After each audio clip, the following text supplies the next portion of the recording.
Hello Virgo, Sun, Moon, Rising, and Venus signs. Kamusta kayo? Sana po'y nasa mabuti kayong kalagayan. Welcome back po sa Star Tarot.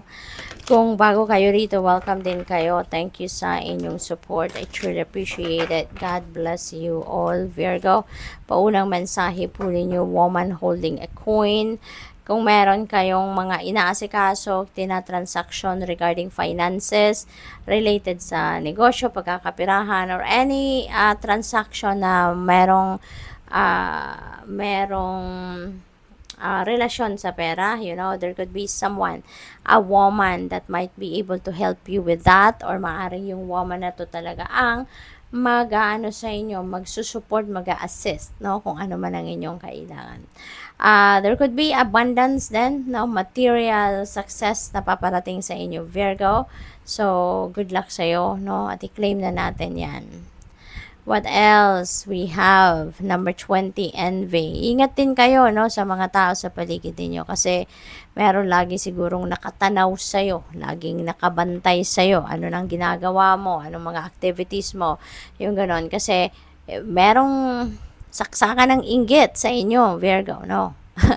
Maaaring kapitbahay mo to or nasa circle of friends mo. Could be anyone, no? Malalaman mo din kung sino to. Kasi syempre, kung mayroon siyang hindi siya natutuwa sa'yo, hindi siya natutuwa sa mga magagandang nangyayari sa'yo, for sure, mararamdaman mo ang taong ito, no? Na iba yung reaction niya kapag nag-uusap kayo.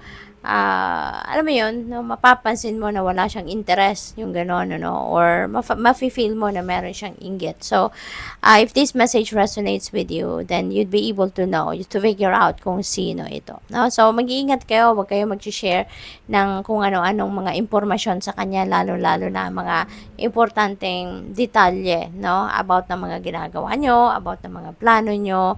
So, kasi yung mga taong inggitera at inggitero, 'di ba? They can think of anything bad, no? Against someone na kinaiinggitan niya. So, you never know, 'di ba? Kung ang taong naiinggit sa'yo may kakayanan ganun din, no? Nagawin yan para sa'yo. Kaya, mag-iingat kayo. Okay? Be careful with what you share, what you say. We have door to spirit. Ayan. So, this is a new beginning energy, Virgo.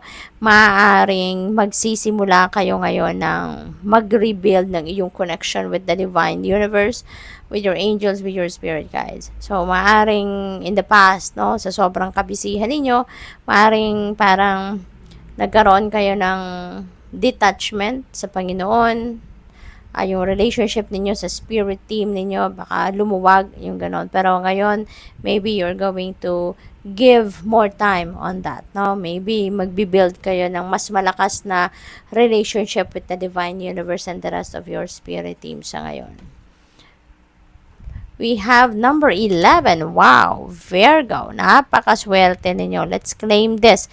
At importante, align ninyo ang inyong sarili now with this energy.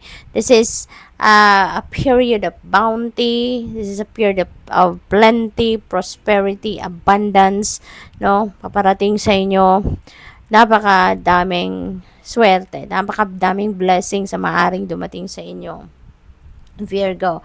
This is material success, financial success, nandiyan na. So, lahat na, no, na maaaring magagandang pangyayari na pwede mong ma-imagine could happen na sa buhay ninyo sa ngayon. So, this is really kasaganaan, no? Lalong-lalo na pagdating sa pera, Virgo. This is kasaganaan coming your way.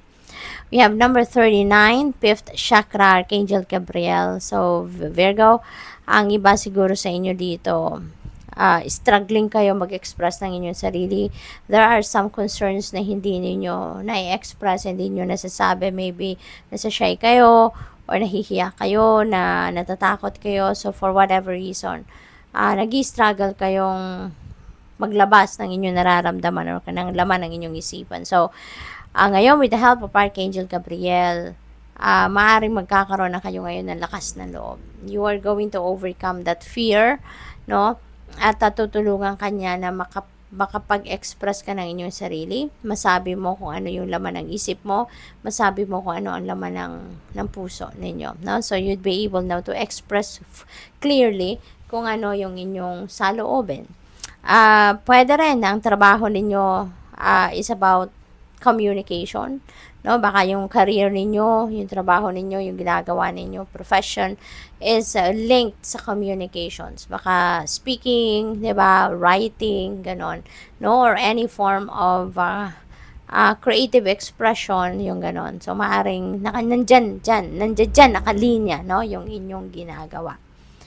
We have number 46, the thinking man. So, maybe yung iba sa inyo focusing also on education, no? Focusing on expanding your knowledge, expanding your learning. Siguro marami kayong gustong matutunan pa, meron kayong maraming gustong alamin, yung ganon. So, educating yourself, no? Yun ang focus ninyo sa ngayon, Virgo. And maybe you're seeking for mentors, maybe you're seeking for people that can help you, assist you, no, na makuha ninyo yung knowledge na gusto ninyo. Number 41, 7th chakra. Ayan, so Archangel Uriel. Archangel Uriel is going to help you as well, no, na ma-pick up ninyo, maintindihan ninyo ang downloads, ang mga guidance na binibigay sa inyo ng Divine Universe sa ngayon. Maaring marami kayong gabay na pinapadala sa inyo ang Divine Universe through downloads, through intuitive messages, and Archangel Uriel is going to be there para tulungan ka, no, na maintindihan mo ito or marinig mo or ma-pick up mo. So, that's good. We have number 17, take action. Ayan, so wag na kayong magpatumpik-tumpik pa. Maaaring meron kayong maraming plano, meron kayong maraming gustong gawin at ngayon siguro hindi kayo nagte-take action. Kaya maaaring sa ngayon, pukaw ito sa inyo na habang merong pagkakataon, habang meron kayong time, meron kayong opportunity, siguro that will support you doon sa kung ano man ang goal ninyo rito para makuha nyo yon, then gawin nyo na sa ngayon. Take action na towards that. Okay? Wag na kayong mamaya-maya na, wag na kayong magpabukas pa, wag na kayong tumpik-tumpik pa. Take action now. Make things happen. So, good luck. Thank you for watching. Love and light. Namaste.